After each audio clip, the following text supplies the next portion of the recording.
돈 잘 버는 증권맨에게 듣는다. 또 날카로운 시각의 소유자이시죠. 신한금융투자 본점 영업부 곽상준 부지점장님 함께합니다. 어서 오십시오. 네, 안녕하십니까. 미국도 간밤에 보니까 뭐 백신 랠리대요. 기대감으로 올라가는데 기대감 말고 사실 악재도 도처에 상존해 있는데요. 우리도 2040이고 미국 증시도 S&P가 장중 3,000 터치하고 어떻게 해석을 해야 됩니까? 생각보다 강한 흐름을.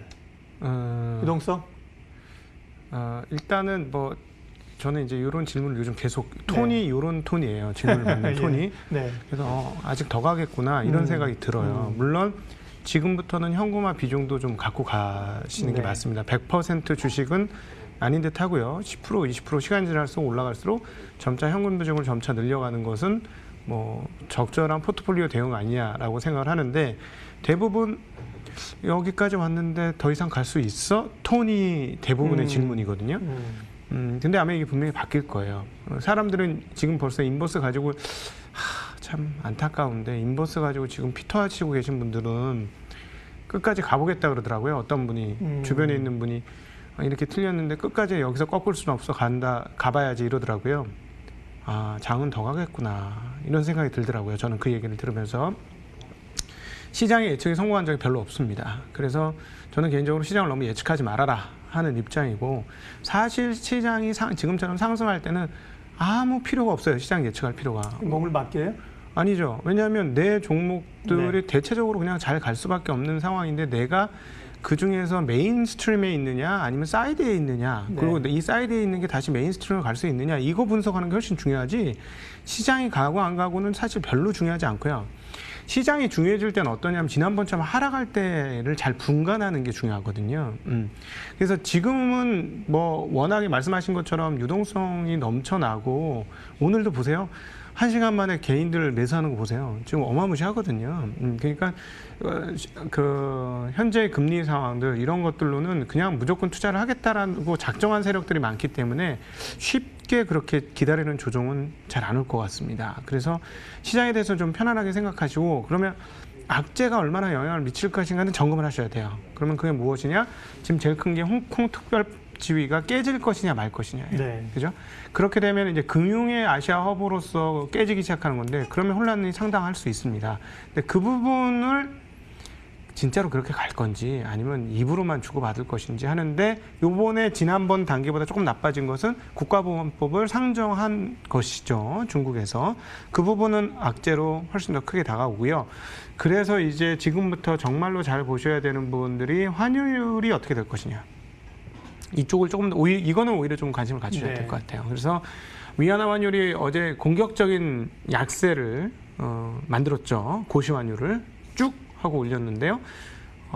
근데 또 좀 이상한 거는 원화는 그렇게 안 쫓아갔어요. 그러게요. 어제는 항상 그랬죠? 쫓아갔죠. 네. 항상 쫓아갔는데 어제는 안 쫓아갔어요. 오늘도 그렇고. 그래서 그 부분이 좀 이상하죠. 그래서 이게 이제 뭐 계속적으로 방향성이 위안화 약세로 빵빵 터지는 쪽으로 가면 시장은 분명히 데미지를 쌓았다 어느 순간에 폭발할 겁니다. 그 데미지가.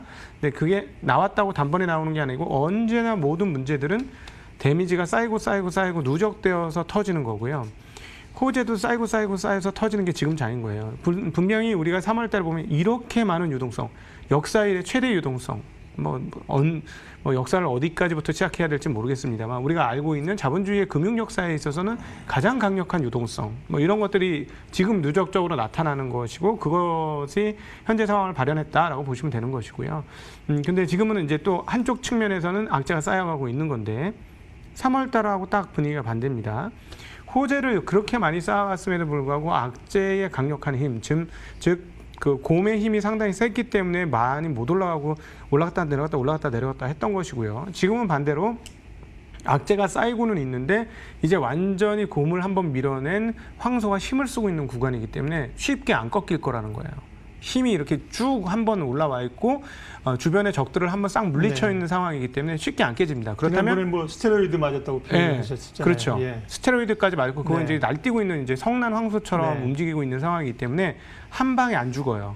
이거는 그러면 악재의 사이즈가 점점 커져야 되는 게 악재의 누적이 필요한 상황이죠. 그래서 그렇게 보시고 악재가 누적이 되었을 때 황소의 그 발이 꺾인다.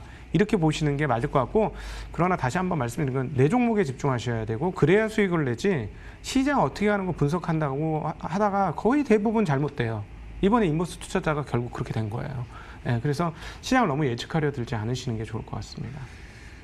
환율 얘기까지는 하신 걸로 이해를 하고요. 위안화 환율 우리가 이제 원화가 연동되는 안타까움이 있는 건데 환율 얘기까 하셨고 지금 늘 말씀하신 게 시장을 예측하려고 하지 말고 시장의 중심축이 어디로 가느냐 그런 섹터에 대한 종목에 대한 고민을 하라고 하셨는데 그러면 그 질문으로 들어가서 뭐 주도주의 시장의 흐름들은 누가 주역하고 있는 거예요 지금? 이제는 네. 그 부분은 이제 투자 스킬인데. 예. 언택에서 컨택으로?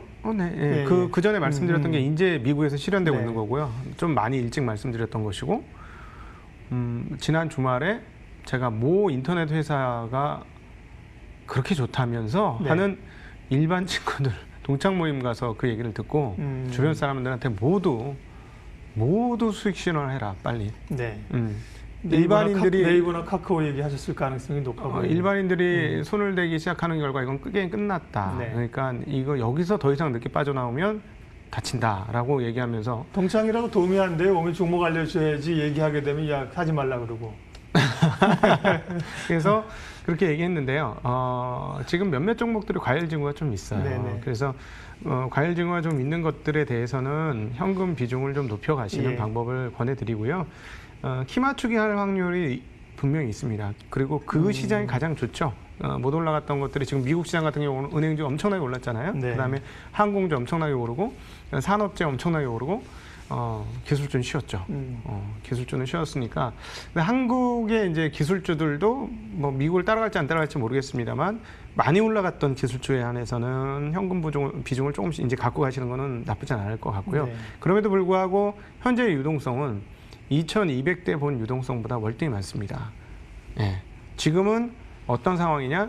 리오픈되는 경제가 리오픈되는 상황에서 유동성이 있으니까 이게 지금 둘이 조우한 거예요. 만난 상황이니까 폭발력이 조금 있어요. 그런데 요 다음번 단계에서는 뭐가 될 거냐? 리오픈 이후의 상황들이 생각보다 그렇게 좋으냐 나쁘냐 여기에 따라서 결정될 거라는 것이죠. 그럼에도 불구하고 현재 분위기는 우리가 지난달에 얘기했던 W자까지 가기가 되게 만만치 않아진 상황으로 간 거예요.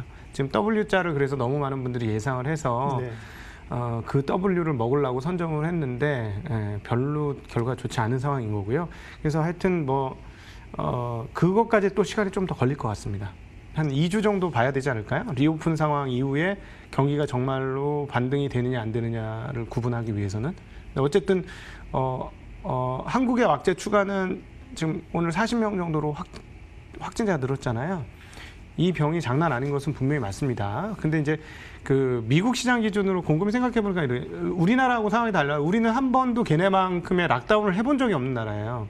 그냥 알아서 하자 하고 그렇죠. 했을 뿐이고 거기는 정도지. 네, 거기는 경찰이 나와서 집 밖에 못 나오게 했던 상황이기 때문에 그 상태를 계속 유지한다는 건 굉장히 어려운 일, 다 죽으라는 얘기니까 그게 풀려서 기대감이 분출되고 있는 상황이니까 한 1, 2주간은 그런 기대감은 좀 있을 것이다.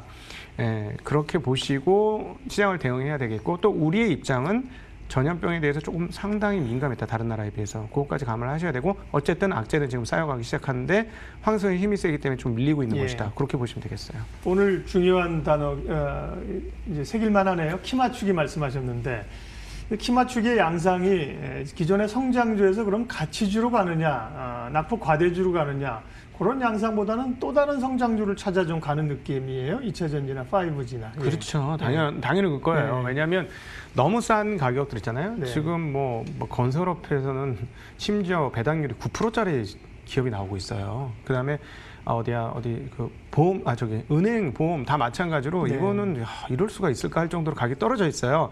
이럴 수가 있을까는 회복을 할 수 있어요. 제가 보기에는. 그 정도. 그거는 키 맞추기를 할 겁니다. 근데 그 다음 국면에서 경기가 활성화되고 좋아질 것이냐라고 보장이 돼야 안 돼요. 안 되면 성장주를 찾아갈 겁니다. 근데 지금 2차 전지는 페이스 2가 왔어요. 페이스 2가.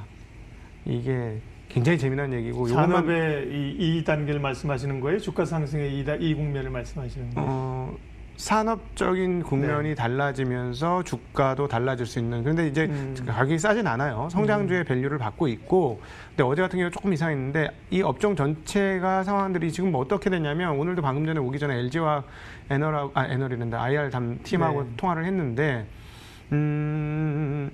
이번에 역전했잖아요. LG화학이 파나소닉을. 그러면서 업계 1위로 추구했잖아요. 핵심 뭔가요? 동력은 테슬라였어요. 테슬라에서 원통형 전지를 납품하느냐 안 납품하느냐가 핵심인데 왜 테슬라가 무섭냐면 지금 상하이 공장 하고 있죠. 독일 공장 하고 있죠. 계속해서 공장 증설이에요. 그러면 얘네는 내년도면은 완전히 100만 대 이상의 1년간 생산 캐파가 나옵니다. 그러면 그 곱하기 예를 들어 차당 뭐 80kW 이렇게 곱해버리면 이게 어마어마한 숫자의 발전 용량, 배터리 용량이 필요한 것이죠.